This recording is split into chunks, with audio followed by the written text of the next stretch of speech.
अस्सलामुअलैकुम, welcome to food corner. क्या हाल है आप सबके? उम्मीद है कि आप सब खैरियत से होंगे। अल्लाह आपको अपने हिफ्ज़ व अमान में रखे, आमीन सुम्मा आमीन। तो आज हम आ गए हैं बहुत ही ज़बरदस्त रेसिपी के साथ, जो कि हम बना रहे हैं टिकिया। कूंडे आने वाले हैं, तो आप सबके घरों में कूंडे होते हैं, तो आप लोग भी इस रेसिपी को ज़रूर ट्राई कीजिएगा। आज हम बनाएंगे कूंडे वाली मीठी टिकिया, वो भी बिल्कुल बाहर के जैसी। जैसे आप इसको बाहर से ख़रीदते हैं वैसे ही ये बनकर तैयार होगी।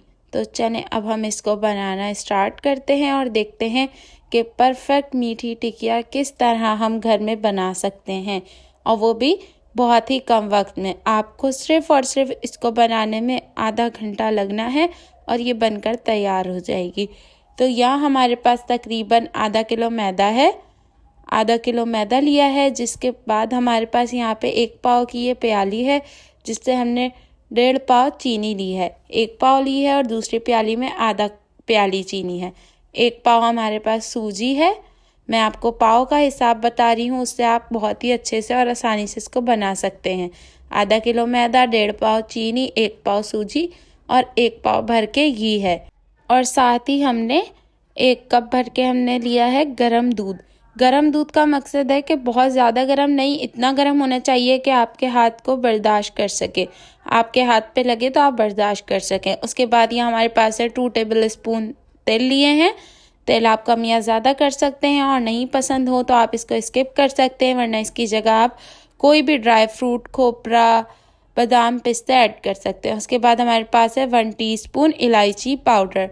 तो आपको ये सब चीज़ें समझ आ गई होंगी। आधा किलो मैदा, 1.5 पाव चीनी, 1 पाव सूजी, 1 पाव घी, और उसके बाद 2 टेबल स्पून तकरीबन हमारे पास तिल है, 1 टीस्पून इलायची पाउडर है, और दूध आप हस्बे ज़रूरत ले सकते हैं। उसके बाद हमने मैदे में क्या डालना है, सबसे पहले हमने डाला है इलायची पाउडर। इलायची पाउडर बहुत से लोगों को नहीं पसंद होता है इसकी स्मेल, तो आप इसको स्किप भी कर सकते हैं। आपने यहाँ पे डाल दिया इलायची पाउडर, फिर साथ ही हम इसमें डालेंगे चीनी। सारी चीनी इसमें ऐड कर देंगे। चीनी ऐड करने के बाद इसमें जाएगी सूजी। आप मीठा कम या ज़्यादा कर सकते हैं, जिनको मीठा ज़्यादा पसंद है वो ज़्यादा डाल दें, जिनको कम पसंद है वो कम भी डाल सकते हैं।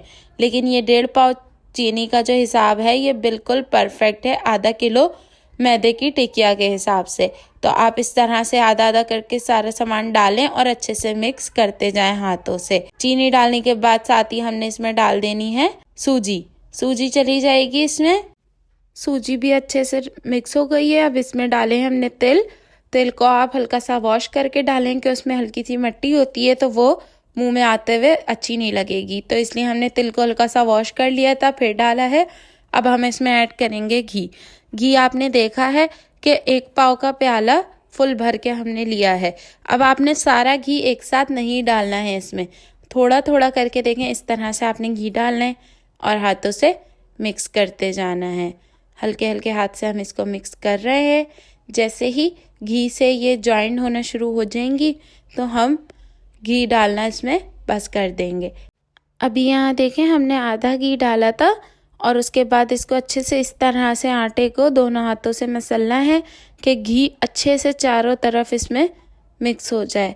उसके बाद ये मुट्ठी नहीं बन रही थी, अभी ये बिल्कुल ज्वाइन नहीं हुआ था, तो हमने इसमें और घी डाला है थोड़ा सा।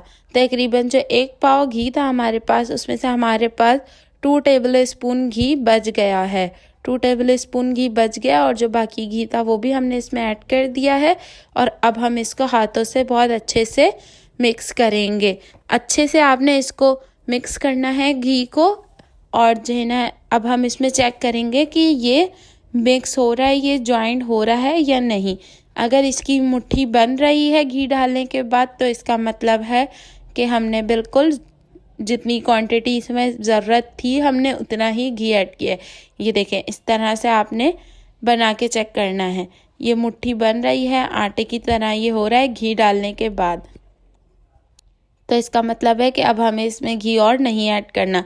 तकरीबन 1 पाव घी में से 2 टेबल स्पून घी हमारा बच गया है, और जो इस तरह से ये देखें आटा गूंद रहा है। अब हम इसमें दूध ऐड करेंगे।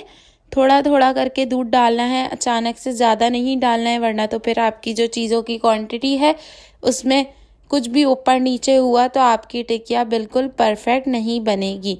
तो आपने थोड़ा थोड़ा करके इसमें दूध ऐड करना है और इस तरह से इसको गूंथते जाना है। बस आपने साइड में इसकी गुठलियाँ बना बना के रखते जाना है आटे की। और यहाँ पे दूध हमने जितना हमें लगेगी ज़रूरत उतना हम इसमें ऐड करेंगे। ज़्यादा दूध नहीं ऐड करना और आटे को हमने सॉफ्ट नहीं गूंदना। घी डालने के बाद हमें जितनी दूध की ज़रूरत थी आटे में हमने वो इसमें ऐड कर लिया है। और उसके बाद देख सकते हैं आप अभी ये आटा बिल्कुल अलग अलग है, ये बिल्कुल जुड़ नहीं रहा है। लेकिन अब हमने इसमें दूध ऐड नहीं करना है, ना इसमें घी ऐड करना है। इस आटे को इसी में हमने टाइट से गूंद के मिक्स करके पूरा इकट्ठा कर लेना है। इस आटे को इसी में हमने समेट लेना है। ना हम इसमें दूध ऐड करेंगे ना घी। जितनी क्वांटिटी चाहिए थी हमें चीज़ों की वो सब हमने इसमें डाल दी है। अब हम इसको इसी तरह हाथ से कसते जाएंगे और इस आटे को इकट्ठा कर लेंगे। तो बस आपने 2 से 4 मिनट अच्छी तरह से आटे को गूंदना है इसी तरह से कि ये इकट्ठा हो जाए। और आप देखेंगे कि जैसे ही जैसे आप इसको गूंदते जाएंगे आटा टाइट हो रहा है, बिखरा हुआ हो रहा है, लेकिन ये सिमट जाएगा और एकौसा हो जाएगा। ये बिल्कुल इकट्ठे हो जाएगा आटा। तो आपने इसको 3-4 मिनट करना है इसी तरह से।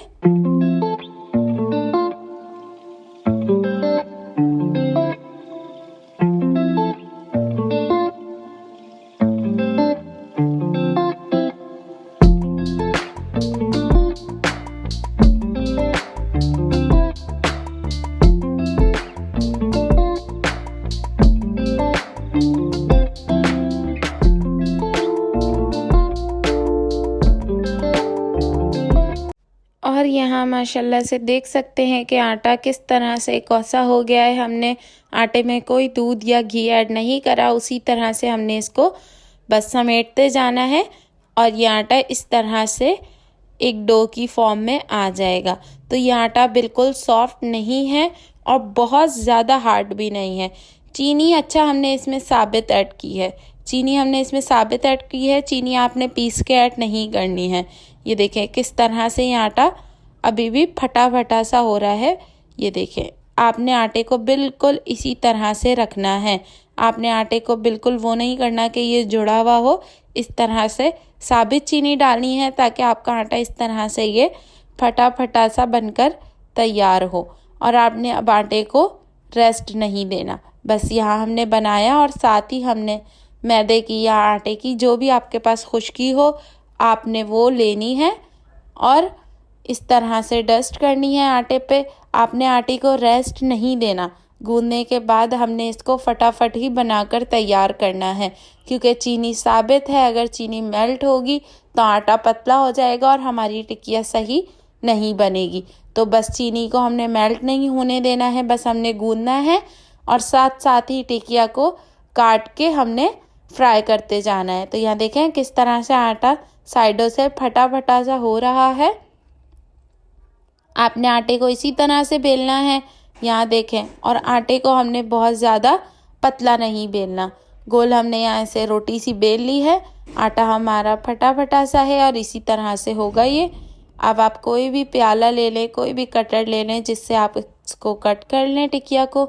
यहाँ हमने देखें इस तरह से एक प्याला लिया है और उससे इसको कट कर लिया है। और कोशिश ये करें कि आप टिकिया बड़ी बड़ी बनाएं ताकि ये बिल्कुल बाहर जैसी बनकर तैयार हो। और ये देखें हमने इसको मोटा रखा है, पतला भी नहीं रखा है और बहुत ज़्यादा मोटा भी नहीं रखना। बस हमने ये देखें आधा इंच के करीब रखा है इसको। उसके बाद साथ ही हमने यहाँ तेल गरम करने रख दिया था और तेल में आपने आटे की छोटी सी एक डो डाल के देखनी है। और यहाँ इस तरह से देखें बबल्स आना शुरू हो गए हैं तेल में, तो इसका मतलब है कि तेल हमारा अच्छी तरह से गरम हो चुका है। और आपने आँच का बहुत ख्याल रखना है टिकिया डालते हुए। तेल आपने पहले अच्छे से गरम करना है, उसके बाद टिकिया डालते वक्त आपने आँच बिल्कुल स्लो कर लेनी है। तेल हमारा अच्छे से गरम हो चुका है। अब ये जो हमने डालकर चेक किया था अब हम इसको निकाल लेंगे। और जो हम टिकिया बेल रहे थे यहाँ पे देखें इस तरह से हमने टिकिया को बेल के और काट के रख लिया है।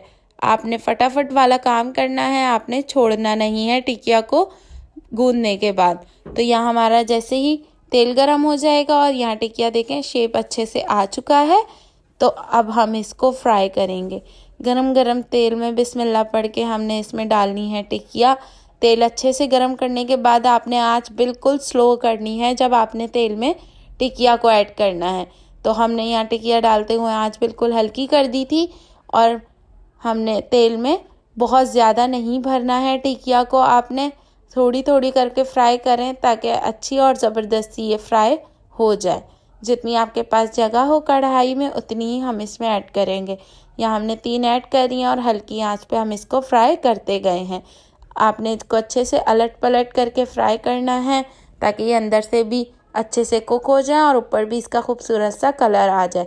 इसी तरह से हम सारी टिकिया को फ्राई कर लेंगे और फिर हम इनको तेल में से निकाल लेंगे। कलर आप देख सकते हैं कितना खूबसूरत आ रहा है टिकिया का। और जब सारी टिकिया हमारी इस तरह से फ्राई हो जाएंगी तो हमने कोई छन्नी लेनी है और छन्नी लेनी है आपने इसको किसी ऐसे बर्तन में रखना है कि इसको नीचे से भी हवा लगे और पंखे में इसको ठंडा करने के लिए रखना है टिकिया को। तकरीबन आधे से पौन घंटे आपने टिकिया को बिल्कुल छोड़ देना है हवा में, खुली हवा में। और जो है ना छन्नी में रखना है। नीचे आप कोई भी बर्तन रख लें ताकि ये अच्छे से ठंडी हो जाए और ये मज़ेदार सी क्रिस्पी हो जाए। तो जैसे ही हमारी टिकिया को आधा पौना घंटा हो जाएगा तो हम इसको चेक करेंगे और ये टिकिया देखें हमारी बनकर बिल्कुल तैयार है, ठंडी हो चुकी हैं अच्छी तरह से। और ये कितनी देखें हमने इसको मोटा सा बनाया है लेकिन ये अंदर से बिल्कुल भी कच्ची नहीं रही है। अच्छे से आपने इसको सेकना है और ये बहुत ही क्रिस्पी बिल्कुल बाहर जैसी बनकर तैयार होंगी आपके घर में। और कितनी इजी रेसिपी है और आप खुद देखें कि इसमें टाइम कितना लगा। बस आपको आधे घंटे में ज़बरदस्त सी टिकिया बनाकर तैयार कर लेंगे। ना ही कोई मेहनत है और ना ही कोई टाइम लगना है और मज़ेदार सी ये हमारी कूंडे वाली जो मीठी टिकिया है बनकर तैयार हो जाएंगी। अब आप ये देखें कि ये क्रिस्पी कितनी बनी है, बिल्कुल बिस्किट की तरह। आप इस तरह से इसको हाथ से तोड़ें, ये कितनी ज़बरदस्त लग रही हैं। तो ये बहुत ही मज़ेदार बनी थी, हर चीज़ इसकी परफेक्ट थी। इसमें मीठा भी बहुत ही ज़बरदस्त था। और ये टिकिया बनने के बाद अब आप इसको एंजॉय कर सकते हैं, चाय में तोड़ के खाएं या आप इसको इस तरह से किसी भी एयर टाइट कंटेनर, कोई भी एयर टाइट जार हो जिसमें आप इसको सेव करना चाहें, तो आप इस तरह से टिकिया को फ्राई करके हफ्तों भर के लिए रख सकते हैं। जब तक आपका दिल करे आप इसको बनाकर रख लें और आराम से एंजॉय करें और इसको खाएं। और देखें हमने इसको कितनी ज़्यादा ऑयल में तला था लेकिन ज़रा हाथों पे इसका ऑयल नहीं लग रहा है। बहुत ही ज़बरदस्ती और बहुत ही इजी रेसिपी है। इस तरह से आपने इसको सेव करना है एयर टाइट जार में और फिर आपने इसको एंजॉय करना है। ना ये नरम होंगी और ना ही ये ख़राब होंगी। तो आप लोगों ने भी इस कुंडों में इस रेसिपी को बना के ज़रूर ट्राई करना है। तो फिर मैं चलती हूँ और आप लोगों को ये रेसिपी कैसी लगी आप लोग मुझे कमेंट बॉक्स में ज़रूर बताइएगा। वीडियो पसंद आई हो तो चैनल को सब्सक्राइब कर दीजिएगा, वीडियो को लाइक कर दीजिएगा और ज़्यादा से ज़्यादा इसको शेयर कर दीजिएगा। थैंक यू, अल्लाह हाफ़िज़।